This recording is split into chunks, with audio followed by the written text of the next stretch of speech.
Hey everybody, it's Erik Torenberg, co-founder, partner of Village Global, a network-driven venture firm. And this is Venture Stories, a podcast covering topics relating to tech and business with world-leading experts.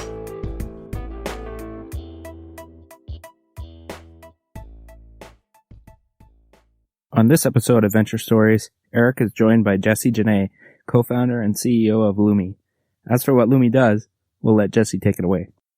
At Lumi, we help modern brands source and manage all of their packaging that helps their supply chain tick. So think of all the direct-to-consumer brands you're probably familiar with, like FabFitFun, Casper, MeUndies, Parachute Home. We're the packaging partner that's helping them manage everything that they need to run their companies except for the product itself. And they do that in their online dashboard. And we support them with a global network of manufacturing capacity to make all the different things they need, from tissue paper to boxes to packing slips. It's kind of a niche or like very specific idea to pursue, like esoteric. Why, like out of all the things you've been an entrepreneur for like over a decade, out of all the things you could have pursued, why that? Yeah, I think that when you find out that there's like a small group of people in LA dedicating their lives to like packaging supply chain for e-commerce, it is like, what happened to these people? Like, how did they land there? And I think that my background and my co-founder, Stefan, we met studying industrial design. And so how things look when they arrive to customers, how brands present themselves, we always thought that was super important. And the first thing we did was start a company that sounds even more niche. So if you think this idea is niche, my co-founder and I, for 4.5 years of our lives, ran a fabric dye business that was a DIY product. It's a fabric dye that develops its color in sunlight. Very niche market, okay? But the reason that that's relevant, it was like we're kind of part of the early maker movement. We launched that product on Kickstarter, sold it to retail and online. Really early users of Shopify, Square, Stripe, like in those early days of launching that business. And I think that we learned the hard way how difficult it was to bring a product to market. And so this company is like us building out our dream project of like, what if someone had made that easier for us?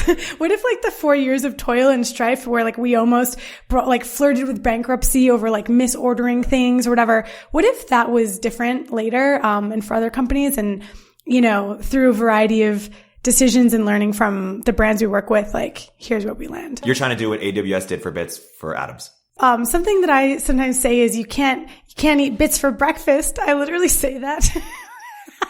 Which makes me sound insane. But it's to illustrate a point that we still live in a very physical world. So as much as all of us, especially maybe as entrepreneurs, want to like run even companies where we're like, I could go, run my company on a beach, like on a laptop. I couldn't really do that. Like, we need to have this like physical manufacturing capacity. We need a network with all this, like, we ship, truckloads and pallets of stuff. But that's how our world operates. Like, every startup that we're helping, every company that we provide packaging for, they're serving elemental aspects of your life, like mattresses, toothpaste. Like, you can't have a digital toothpaste yet. I'm sorry. So if you're going to have a real toothpaste, you're going to need it to come in a box. So I'm Casper. What do I use Lumi for? So if you're a brand, it's easy to look at a box and say, oh, that brand is using a box. How hard can it be to order a box? But a typical brand uses dozens of different types of packaging just to get you what you ordered from them. You open that box and there's like, a drawstring bag inside, and then there's a packing slip and a sticker and tissue paper. And it might be like 12 or 15 different components, all of which need to be made in a different factory. The typical way to procure this stuff is to work with packaging distributors, brokers, agencies, and effectively it's layers of middlemen that have developed over decades and decades and decades. Because when you're Casper and you're a specialist in sleep technology and mattresses, you aren't a specialist in corrugated boxes and and paper pulp and the paper pulp markets in, Taiwan and like all of the stuff that you really should know to procure these supplies properly. So it's a knowledge gap and a communication gap. And also a situation where why wrangle 15 or 20 different vendors when what you really should be doing is focusing on running your business. Right. And so what's the secret that you feel like, are you experts in all those 20 things? You're like, we're manufacturing process experts. So on staff at Lumi, we have packaging engineers, we have material scientists, we have supply chain experts, who have done international logistics, their whole careers. So those people are on the team. But then of course we're building software that takes these processes and standardizes them so that you can just log on to your Lumi dashboard, if you're like MeUndies, and you can check out for your different packaging items, almost like it's an e-commerce interface for the brand. And so that ops person who is like harried and running around trying to solve, MeUndies supply chain day to day can just packaging and everything else they need to ship their product becomes more set it and forget it. Gives them a lot of leverage in how they run the company. And what's the closest analogy to what existed before Lumi? Is it like real estate agents? I mean, just like what's the... Yeah, you've got like a situation where, freight brokerage is another one, but it's almost like too similar. It's actually maybe like travel agencies. Let's go with that, where in a world before kayak and all this stuff, an individual couldn't just call up American Airlines and stuff and just place just be like, I need a flight. There was a special portal that you had to have access to. So people were like, the brokers and agencies were paying or had access to this portal, and only they could log in and get you special deals. So you're paying 20, 30, 40% on top of a flight cost to get access to it. That's the way many industries have developed because they're so complicated that the layers of abstraction have like developed and crusted over time. Just like how kayak, comes along and says, is that really necessary? Why don't you just shop the full inventory of flights? Well, in that same way of like, there's a full inventory of flights, there's a full inventory of manufacturing capacity in the world. Yeah. It's not fluctuating that much. The world has so many box factories, so many tissue paper mills. So you can make those things accessible online, in an easier way. Can you sort of make an actual map verbally? Like, what was the process for someone like Casper before using Lumi? Like, how do they ship stuff? And now how does it work? In a pre-Lumi world, like head of supply chain or operations person at an e-commerce brand is usually managing around 10 vendors to procure packaging. So they might have a box company they're working with, someone like a paper company making hang tags or something. The way that they found those companies is sometimes the most interesting part of the process because they were cruising Alibaba. They asked a friend at another company, who do you use for your hang tags? And so it's like this very webby, relationship-driven how people found vendors. That obviously charts not very well with how you should find a manufacturer because manufacturing is very specific. Like one box manufacturer might have a huge printing press that can do a mattress size box. Another one might only have small presses. So just because your friend knows someone who makes boxes is nearly irrelevant. It's like needle haystack. So in that world, brands typically end up, even when they think they're working direct, they're often working with a web of agents and brokers. I'll give an example of something else that happens still now that won't happen in a world where Lumi dominates, which is that even the kind of world's biggest brands, take a brand like Amazon gives their orders for certain types of packaging, like polymailers or tape, to various packaging distributors. Those packaging distributors turn around and give those orders to various packaging brokers who then bid the jobs out, often overseas or wherever that production equipment exists. And so I think it's fascinating that even a company operating at an Amazon level has not taken away those layers because it's too complicated and they'd prefer to give the order to someone who seems reputable than to dig into those layers. So, but as you can imagine, there's margin being added at every pass. And then it's a lot of management time. You need teams of people to manage dozens or tens or 50 vendors when it could be managed through a single interface. And this might be a silly question, but why doesn't this seem something Amazon would have done by now? Or yeah. Why not? My personal thesis on why Amazon hasn't abstracted away those layers is that in the scheme of things, I'm like estimating here, but Amazon probably has a packaging spend somewhere around $250 million or something a year. This is an estimate. Part of my like just off the cuff reaction is I just think that they don't consider it to be a lot of money. I don't think that they are putting in the work to optimize it away. They probably have other things they could focus on that save them more money. So it's a little bit set it and forget it, which speaks to how a lot of people order everything custom manufactured. It's set it and forget it. I found a vendor who's good enough. We see crazy things too. Other things that a lot of times startups will do, unfortunately, is like they'll get the risk of not having packaging is really risky for your business because you can't ship anything. So people get very nervous about it and they make very irrational choices. So for instance, I can think of a startup who shall remain unnamed where like they open up a European like division and the supply chain team is so nervous about not having packaging that they ship packaging produced in the East Coast of the United States to the UK for like a year. That's, from a supply chain perspective, like, newsflash, you can make packaging in the UK too.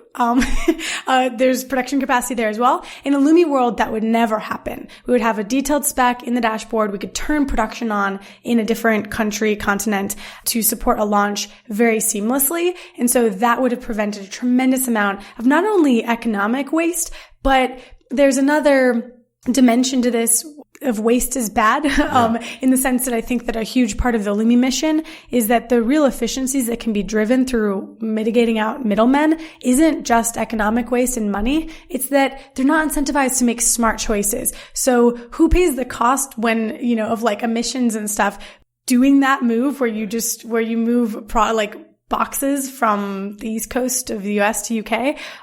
It's kind of a bloody environmental story too. So when you think about Lumi's Take Over the World plan, talk a little bit about that and why is like, obviously if Amazon believed that same vision of the world, they would want to build it, right? Or other people who have more assets, more resources.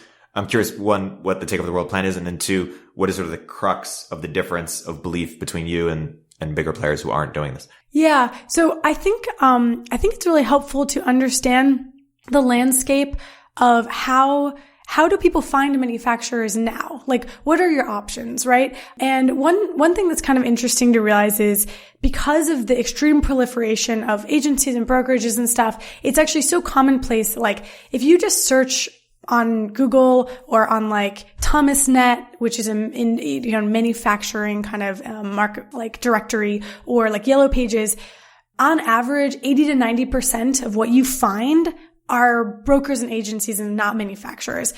So that's one way people find these things. Like, that's one vehicle. The business models that have emerged to try to kind of like solve this problem, like how do you help brands and companies find manufacturers? Like Alibaba would be a big one. They're doing pretty well. And their original business model, but they're doing pretty well. But I also think that we have a fundamentally different thesis that I'm very bullish on. So anyway, let me say this like gently, but I think Alibaba has a model where it technically connects you with manufacturers, typically in China, although they're pretty global as well. The way that they make money is through advertising. Core. They have a lot of business models, but core is the manufacturers pay advertising to get placement, to be discovered.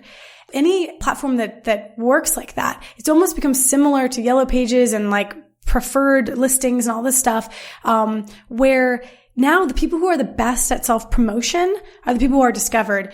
Well, especially when you introduce international elements and stuff, a lot of times the people who are best at getting discovered aren't the manufacturers at all. It's the agents that speak English and stuff are getting discovered on Alibaba, and the American person thinks they found a manufacturer. So I think you've got some models emerging, and I think that what we feel is that until you actually help the brand codify the specifications of what they're trying to order, and then you have a data-driven way of matching those specifications with a facility, that is technically the only way to jump over this Goliath problem of relationship-driven, loudest voice gets the order way of like matching with a factory.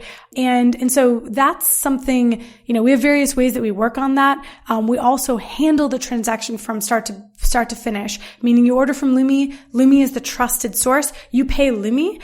We are very upfront that we work with manufacturers all over the world, but we are able to aggregate demand, and we have cost models for negotiation that allow us to hit price floors below what the brands can get alone. So we are able to truly provide a win-win where we handle the transaction from beginning to end. You could go in your Lumi dashboard and order, and we might be ordering things from like 10 different countries to service the growth of your brand. But now that just takes a few clicks instead of like hair-raising nights on WeChat.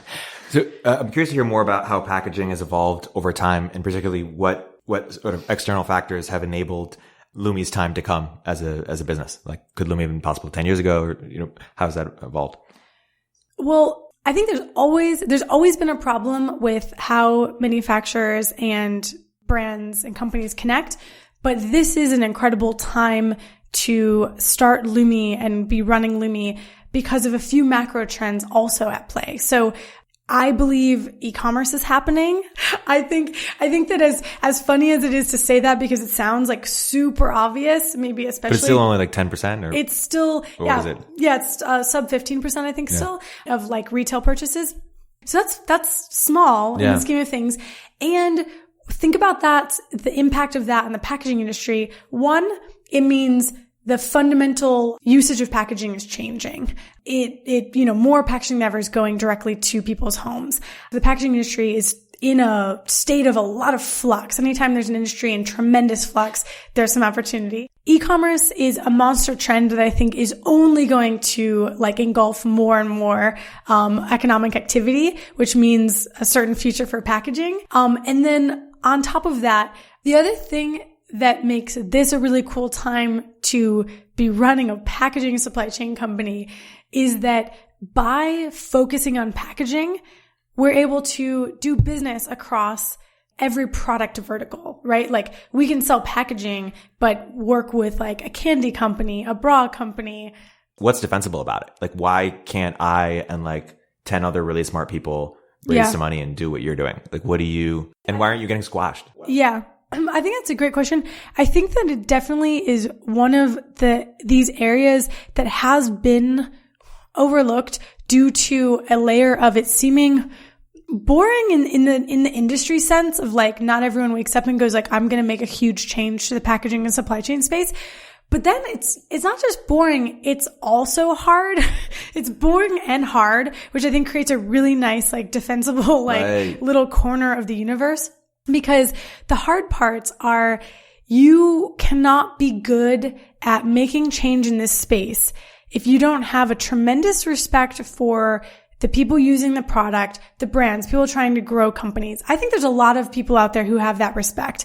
You also have to have, in equal measure, a tremendous amount of respect and understanding of the manufacturers.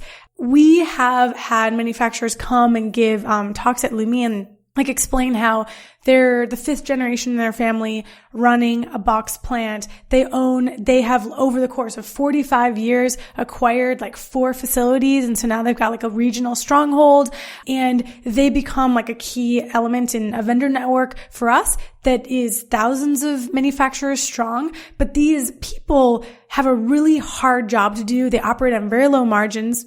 And you have to understand the dynamic between the two groups. Why have these two groups historically have a very hard time communicating? Why is there so much subcontracting? Why does even a company like Amazon have to work through distributors and brokers to get this stuff done?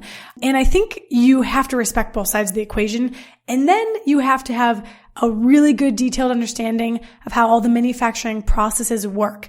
Boxes are printed with a process called flexographic printing.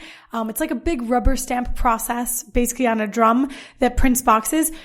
You have to go deep on understanding everything about how flexographic print press works to properly spec things out so that you could make a box that looks the same in Kentucky or the UK or China and have that brand have like consistent look. When you mix all this stuff together, it's a soup of passion for manufacturing processes, how manufacturers operate, how brands grow and thrive, mix in design sensibility so that people trust you with their supply chain and like this very focal point of their brand. It's like, long story short, I don't know exactly why no one's done it, but the more I work on it, the more I know why. Yeah. Like it's really hard. Like there's like and a lot of is industry knowledge. Yeah, knowledge about how these products, the actual products that we sell, all the manufactured stuff, all the manufacturing process that actually takes them to come to life, so that you can develop the communication protocol between the two groups. I think that is maybe not the typical profile of a startup entrepreneur.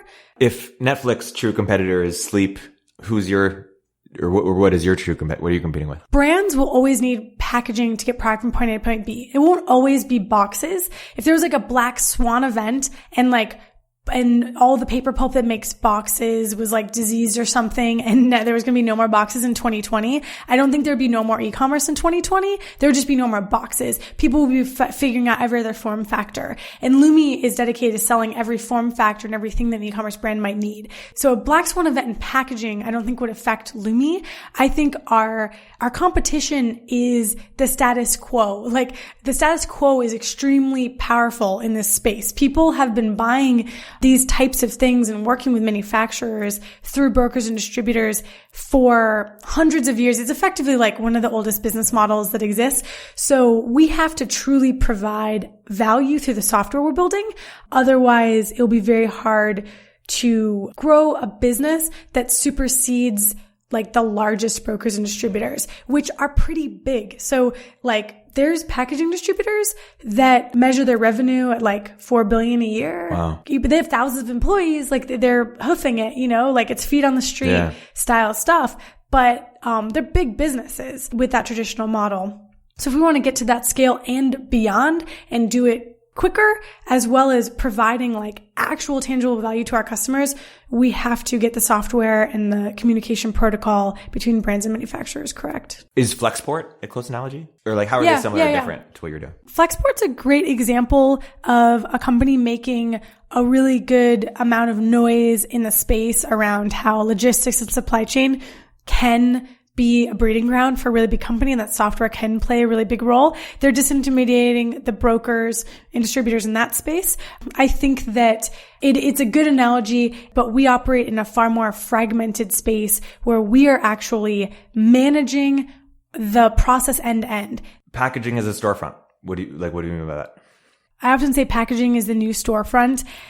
Brands only have very few physical touch points with their consumers these days when they ship directly to people's homes. So it sounds almost like starkly obvious, but if you ship a product directly to someone's house and they ordered online or on their phone, all they saw was like a screen version of your company for like moments or minutes, and then whatever you shipped them. And the product obviously needs to stand supreme as memorable in their mind, but whatever else you shipped them, if there's a box or something else to that, that's the only other tangible thing they got from you. So you don't have shelf space. You can't puff, ice cream scented stuff into the air around your pants or whatever, like in Nordstrom's anymore.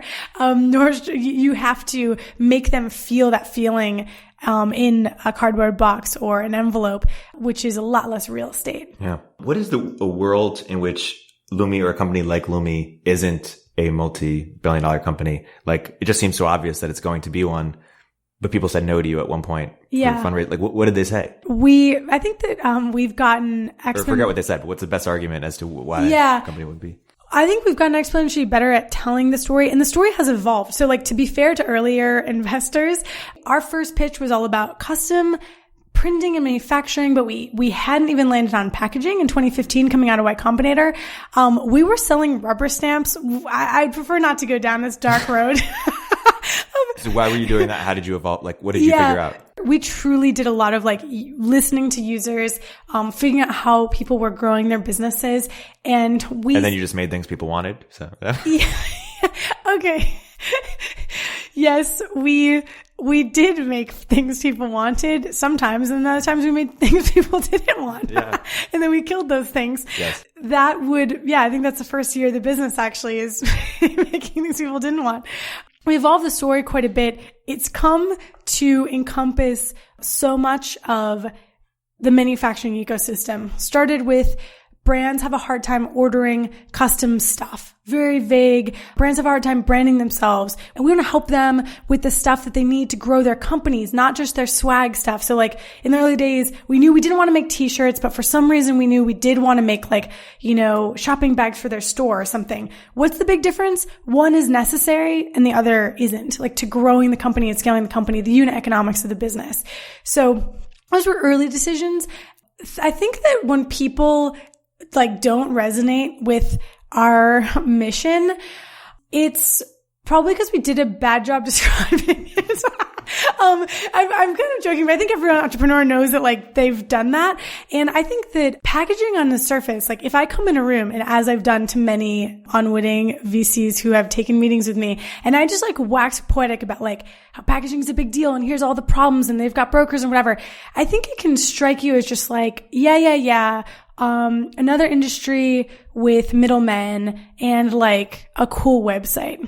I think that when we help someone understand that the model that we are building and the communication between these two groups of people that has been so fraught that multi-billion-dollar layers of these, crusts have developed, that this model hasn't been given a chance, that we are pioneering the model and actually developing software that truly helps these two groups communicate no matter where they are in the world, then it starts to unhook oh, okay, I get it. It's not just disintermediation with a cool website. That I think is when we don't do a good job pitching ourselves, what you can imagine. Let's talk more about the manufacturing ecosystem as you describe it. What is a 3PL? So a 3PL stands for third-party logistics, and it's really third-party logistics partner is most of our brands who work with Lumi also work with a 3PL. So it's not a competitive model to Lumi's.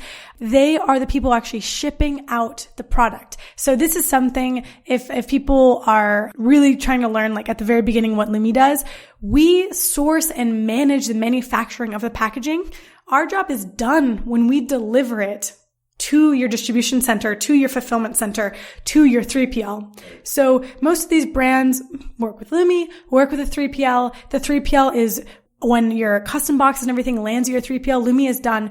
That partner sees all your web orders coming in for the day, packs the boxes that Lumi supplied with your actual product, the customer orders, slaps a label on it, sends it out to the customer. So they're actually handling all your shipments. So as you can imagine, we work very closely with the 3PLs as well. And we also work very closely with private label manufacturers. So something else that I don't know how many people know about, all the different machinations of models for launching a direct-to-consumer company, but a lot of them are using private label manufacturers. Let's say you decide, I'm going to start a toothbrush company. Your first move is probably not to set up a manufacturing facility for toothbrushes from scratch. You probably contract a toothbrush manufacturing. My first move is called Warby Parker for toothbrushes. Yeah. That is probably your first move in your deck. Raised $2 million. Yeah. In your deck, it probably says that. And then though, you would also say, and I've locked down a contract with a great toothbrush manufacturer. So sometimes brands will have that toothbrush manufacturer manage their packaging too, or order it for them because they want that to be turnkey. We work in that situation too. And this is where the dashboard and the platform becomes so critical, because no matter what your model is, we can service you, where oftentimes we will be in contact and develop the relationship with the brand, but then it might be the toothbrush manufacturer, the contract manufacturer that actually orders from Lumi.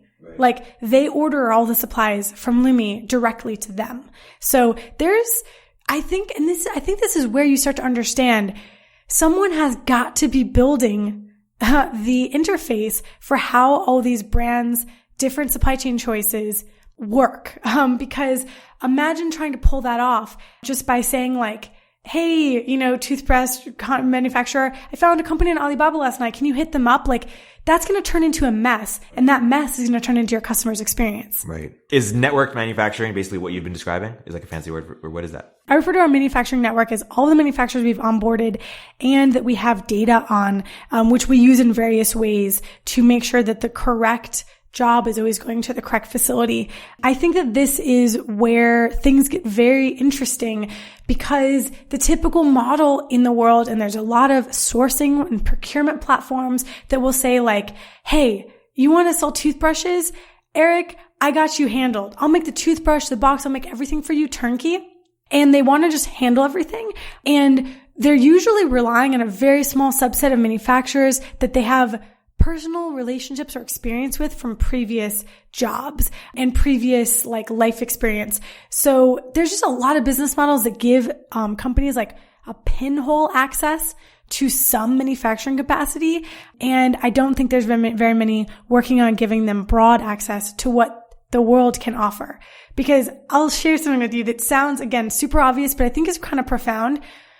The manufacturing capacity of the world doesn't change that much year over year. There's just so much of it and it can be understood. And if you're launching a brand, don't you kind of want to punch into all that's available and be able to make quick decisions? Like, I want to open UK, shipments next year and just have the peace of mind that that's well researched.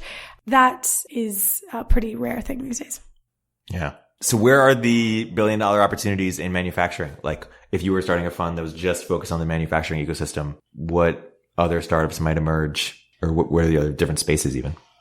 I think the manufacturing ecosystem is unique and not unique. You have to have an understanding of the manufacturers themselves and their stressors and pressures to run their companies, I think, to do most of the interesting models. I think that the thing to keep in mind if you are considering investments in this space is how does the company that you're possibly investing in make money? Now, I know as an intelligent investor, you're already thinking about that. But when I look at other companies, quote unquote, in this space, helping brands source things or get something manufactured, something that gives me a lot of confidence in our approach is that the way that we make money, having margin on product, but having that be very fair market rate and us actually having price advantage and leverage on the manufacturing network makes us very aligned with the brands that we work with. And it means we can have very long-term relationships with them.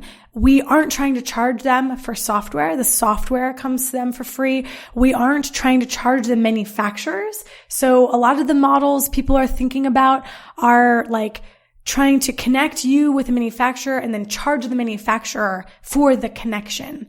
It's not wrong or bad. It's just is that a pathway to a multi-billion-dollar company? Because you're trying to monetize relationships again. And I just don't think that monetizing relationships builds a multi-billion-dollar business in this space. And a lot of people are out there saying otherwise. Yeah. If you want to do that, just be a VC, but.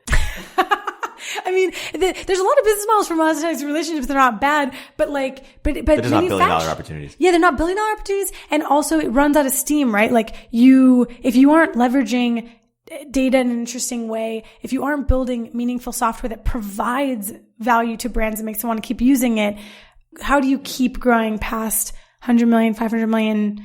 When I have a picture of the manufacturing ecosystem or startup ecosystem, what are even other types of businesses, or how do you sort of map out the different subsectors? If you think of some of the different business models going on in logistics, like a company like Shippo, aggregating ship volume, helping companies easily print out shipping labels, but getting better rates because they're aggregating demand again, but through the carriers. They're doing other really interesting things as well. There's companies doing things around trucking that are really cool, where they're soaking up excess trucking capacity, almost kind of like Uber for trucking. Uber's also doing Uber for trucking. So there's that. So I think there's a lot of people thinking heavily about how do the models that we've seen work in the kind of social internet, a lot of things have been very successful over the past 10 years. How do we start applying them to the massive industries of shipping, logistics, supply chain manufacturing? Because when you look at the massiveness of what manufacturing is one of the biggest industries in the whole world. Like in every country, it's big. Like there's no country where it's like, oh yeah, like no, that country doesn't need stuff. Like it's even countries have a weaker situation for the manufacturing. Like it's still one of the largest industries. So I think people are figuring out how to apply models to this space. So, in this space, you've also got the modern 3PL partners. I think that there was headway made early on by a company called Shipwire that got acquired by Ingram Micro. That almost kind of feels like old news now, but you've got modern partners like ShipBob and others doing incredible work, making the 3PL experience have better software, easier for brands to onboard, all sorts of great things like that. So you've got like hardcore logistics stuff. You've got people serving direct to consumer market. You've got other things like Happy Returns is helping the returns stack of running a direct-to-consumer business. So often when you click like, I want to return something on a your favorite e-commerce site, it actually might be auto-directing to the Happy, you don't know this, but to like the Happy Returns interface, and they're managing the entire reverse logistics process is what people call it, meaning things coming back to companies. So I think there's definitely a stack emerging of services to serve direct-to-consumer companies. I think of us as heavily participating in that. Like Lumi is a part of that stack, but I also think that manufacturing at large is obviously bigger than direct-to-consumer.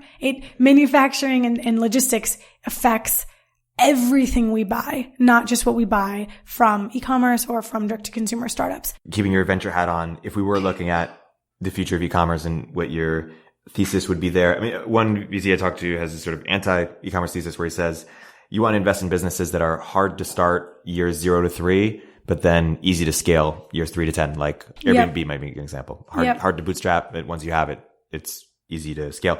Whereas like Allbirds might be the opposite, like easy to get off the ground, really hard to scale. Maybe Lumi's in that first category. How do you think about e-commerce, like putting your venture hat on? Do you accept that framing? I think that's a good framing. The other thing I'm hearing a lot about and thinking through is every CPG vertical, meaning consumer packaged goods like that a Procter & Gamble has, is every vertical able to be turned into a multi-billion-dollar space? Like, can there be, a toothpaste startup that goes public, or will they need to become the next Procter & Gamble, meaning they have an entire product portfolio with different brands in order to create a company large enough to be that big? I think the jury's out, and of course it varies by category. You've got like a Warby Parker that has really large valuations and large revenues in one vertical, but then you have other ones struggling. I think we're seeing the emergence of people deciding that they're going to start companies and be e-commerce experts, but they're not pinning their hat on a single brand. They're deciding to start the company with a portfolio strategy, like telling an investor, hey, we have in year 1, we're going to launch these 3 brands. And if 2 of them are successes and one of them is a dud, in year 2, the dud will be gone and we're doing 2 more. And I see that happening in different verticals like healthcare and whatnot. But I think that that's like an interesting emergence of people already beginning to question how big can the individual, single product companies become. I don't have the answer, but I think it's an interesting set of questions. I also think that we are in a really nascent period still for e-commerce, where as much as it sounds kind of easy to poo-poo, can every product category really be a big company? But then you're I don't know, how's Colgate doing? How's Tide these days? I don't actually have these answers, so you should look this up. They're huge, right? But they're definitely big companies. Exactly how they're doing financially, I don't know. But I mean, Colgate's one of the biggest companies in the world, but they also have diversified. Colgate's one of the biggest companies in the world? We should look it up, but I think it's in the top 10 or 12 product companies. So why isn't there the Warby Parker for toothpaste? There is. Yeah. There's someone dabbling or starting a company for almost every vertical. It's something that is a really fun element of running Lumi, is that we see trends. We'll see in one, 3-month period, 5 companies, apply to Lumi who are all doing, like socks or plus size apparel or like things. And I think that they all can do quite well. Like, is there a company you've seen where you're like, oh man, I wish I could invest in that, or I should invest in that, or I am investing in that? And if so, you don't say the name of the company, but what do they do? So I think I have seen companies that I think would make really interesting investments. It's usually because I think that their distribution and go-to-market strategy is very interesting. I know that a lot of direct-to-consumer companies can struggle with their cost of acquisition when it focuses solely on something like Facebook or something. And so I think that there's companies that are approaching stuff from an interesting perspective, like peer-based selling, like there's brands that have like athletic instructors, like as their sales teams, or like something where they have an approach angle and like, here's why we are going to be able to reach a critical mass of customers and build a brand value. And we're not just going to pay to play the whole time. Like, sure, we'll pay to play because if the numbers check out, sure, like that's a good idea. But our strategy isn't just pay to play to acquire customers. So I think those are the opportunities where I'm like most intrigued. Yeah. What is structural engineering and how the unit economics of D2C brands can improve with better packaging?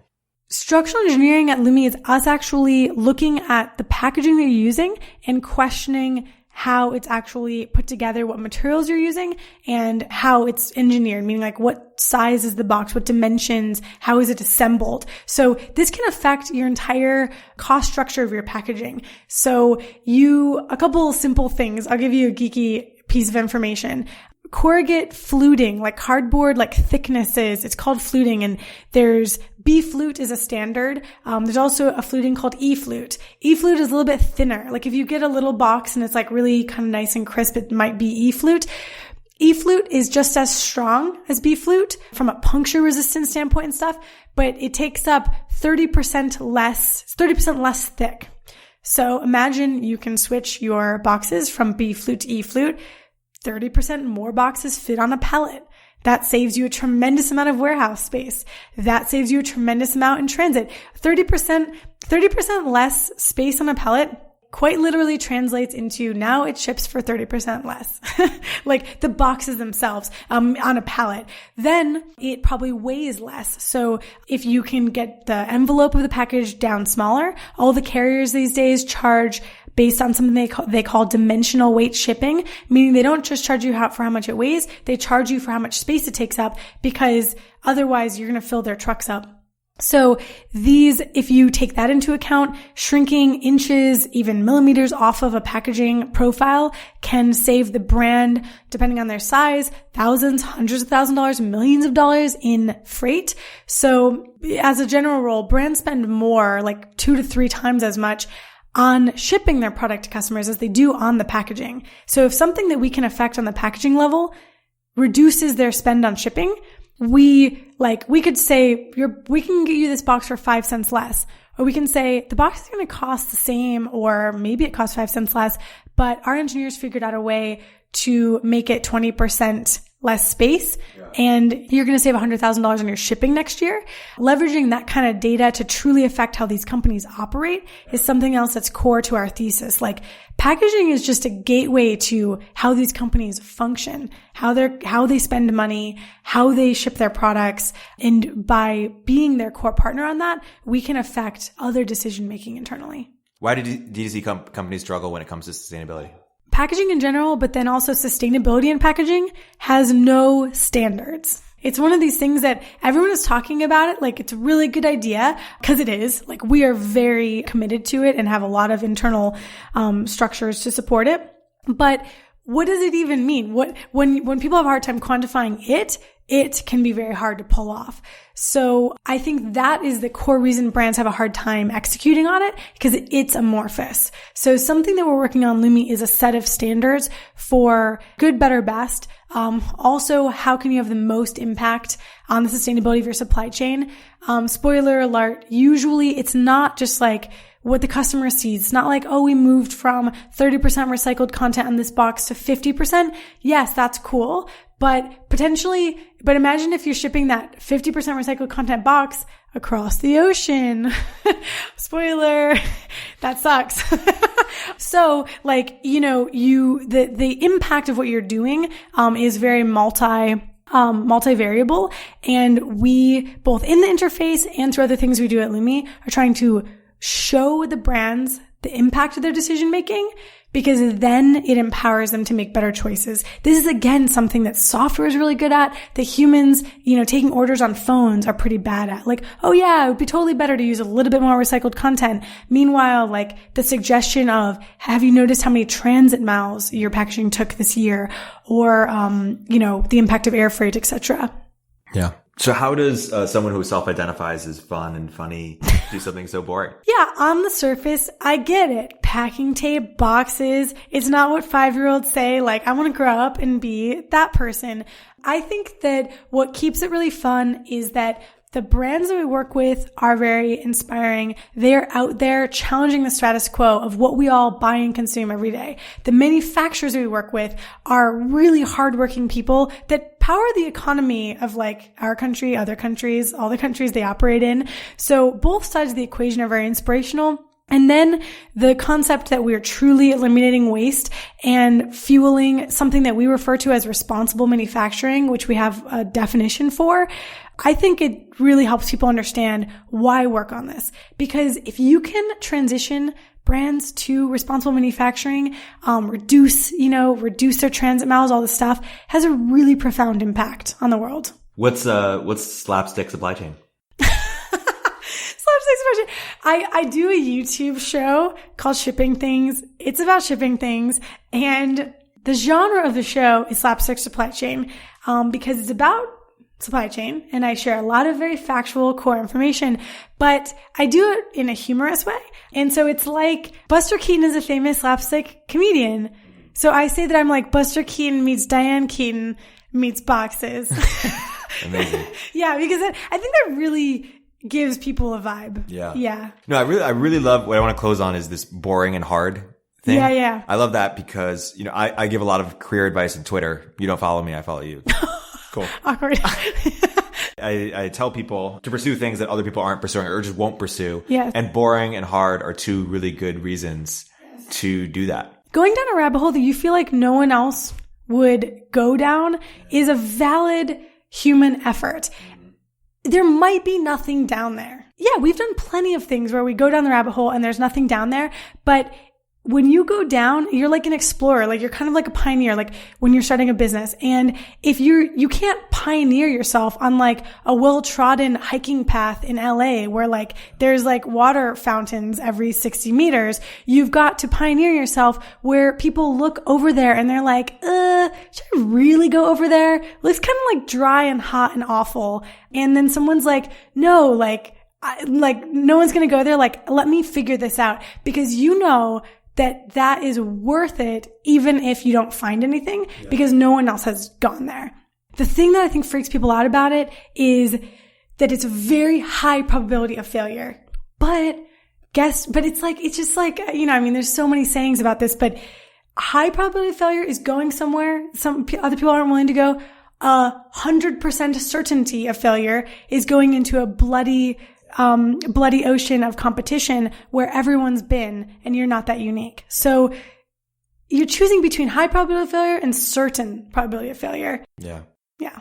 It is interesting. We should have more documentation around like spaces that people haven't gone because they're either too hard or boring, and like what people have tried in those spaces. Yeah. Because someone's listening to this and I should find something that's boring and hard, but what? I don't want to be too self-aggrandizing, but I think you have to have enough energy to pull it off. Like, you have to go to that desert or go down a dark hole, start finding a couple interesting things, be like, oh my gosh, this gemstone's kind of cool. And then you have to be able to like yell back and be like, guys, I'm down here and actually I'm finding some cool stuff. And then everyone's like, I don't know. It doesn't look that cool. It looks kind of dark and grimy. And then you're like, no, I swear I found a cool gemstone. Like, so you have to be willing to go where it seems boring, uncomfortable, like where people won't go. And then you have to be willing to like put your heart and soul into convincing other people to go.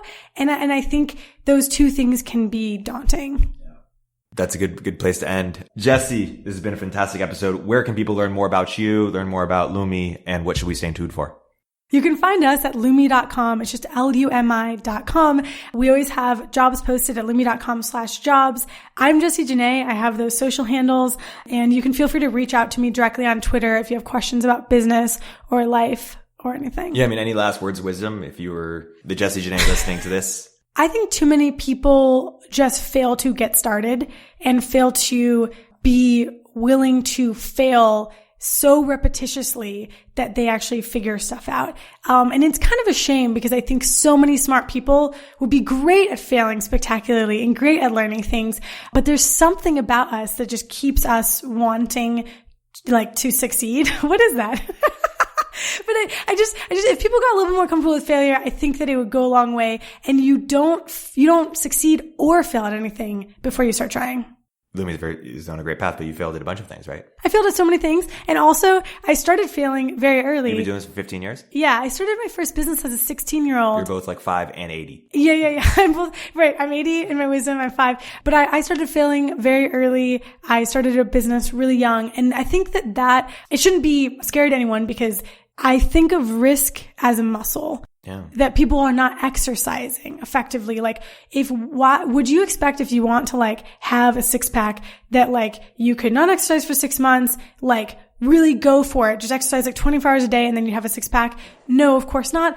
That's just like people saying, I'm preparing to work on my idea. I'm going to think about working on it for another 6 months. I'm planning on it. I'm doing research. That whole time is a time that you are not getting a 6-pack. So thinking of risk as a muscle and asking yourself how often you're actually exercising it, it could be in small ways, like that hard email to a mentor but whatever it is, a day goes by, you haven't taken a risk, you're atrophying. Yeah.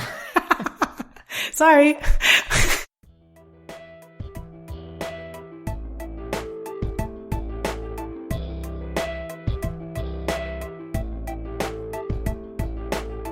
If you're an early stage entrepreneur, we'd love to hear from you. Please hit us up at villageglobal.vc/network catalyst.